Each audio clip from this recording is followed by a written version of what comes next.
絶対にボード浮かない。わかる？で、足もお水から出ない。だって出ない。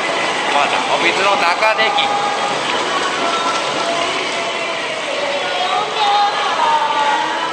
まだこれができると背中が浮いてきます。わかったね。背中が浮いてくる。わかった。ほんで50泳いだらボードなしでも腰の位置がちゃんと同じになるように